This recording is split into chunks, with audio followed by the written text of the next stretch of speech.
Any given year in New York City, about 5,000 children are removed from their homes and placed into foster care.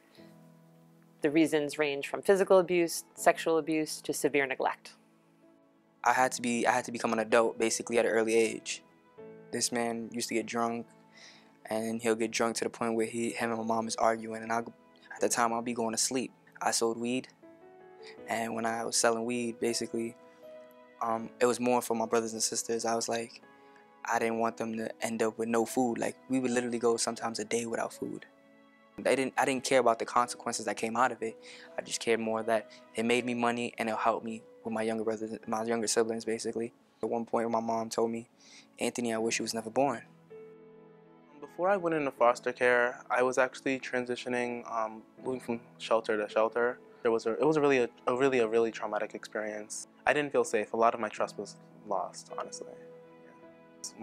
One of my principals and my teachers from school realized that something was wrong because I kept bringing like a humongous bag with me to school every day and leaving it in the office and whatnot. And so when I spoke to them, then ACS got involved. Honestly started to blame myself at that point for everything that was happening. So I was really sad. I ended up crying a lot because of everything that was happening. Our job is to find a home, and that doesn't just mean someone who has a spare room in their apartment. Anybody that really wants to open not only their home but their family to a child. Our job then is to help them understand what it really means to be a foster parent. That they, in partnership with ESS, have to fill every role that a parent was filling or should have filled in a child's life. Before a child goes into a foster parent's home, there's extensive training that the foster parent goes through, really to help them identify any issues that might come up and how to deal with those situations. We rock her to sleep every night. One of the things that's been really challenging to her is nighttime. Some of her history, it kind of makes sense that that would be a really hard time for her. So one of us stays with her and rocks her until she falls asleep. Like one of the trainers in our class said, you know, you just have to hold on. You know, you just have to that's kind of what you have to do. You just have to keep holding on, and it feels like, you know, it feels like you're like about to go on a really scary roller coaster. One of the things that they talk about in the training is they really emphasize this is a forever relationship. This is it for the three of us.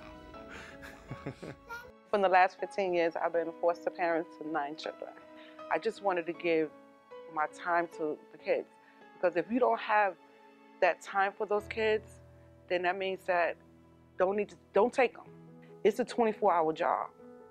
The purpose of foster care is for me to actually be in that one home and stay there, so I can get my love and attention, support, all that stuff that is necessary for me to grow into the young man or the young woman that you aspire to become. I'm not gonna lie, I will yell at him. I mean, I'm gonna be that mother. And I'm gonna be your mother, I'm your mother, I'm responsible for you, you're my child. When I got my first check, I remember specifically, I brought it to Ms. Carrington, and we came up with a little plan that we said that I'm going to start a savings account. And so even now in college, I have a job on campus. I work in the dining center, and I still do the same routine. I put the money in my account, and half of it or a certain portion of it will go into my savings. This will be my 14th year actually being a foster parent. As an adult, I've learned a lot from children as well, because you learn so much. Like, you don't hear these things. If you're not a foster parent, you don't get exposed to certain things. You just live your life, and you know how you were raised and how your family members were raised. I'm an advocate for my children. I will fight to the end for my children. They have to know that this is the person that they can rely on and trust. She's been working with Meredith, her therapist here at ESS. More feelings were coming up for her than she could keep up with. She really has used the therapy to kind of work through feelings, and so it's been kind of an anchor. John and I both have a lot of admiration for the person who's on this caseworker. She brings a lot of life experience, an enormous amount of dedication, and just a lot of just sort of practical parental wisdom. She's a parent herself and a grandparent, and we have just a lot of respect for her, and just like her a lot. So whatever training you need, they will make sure you get that training. I wouldn't want to go nowhere else. I'm serious. I love this agency. I always get a little, weird about when people say, oh, you're doing such a nice thing, or, because I feel like she's doing so much by being part of our lives. My heart swells regularly. She's a joy.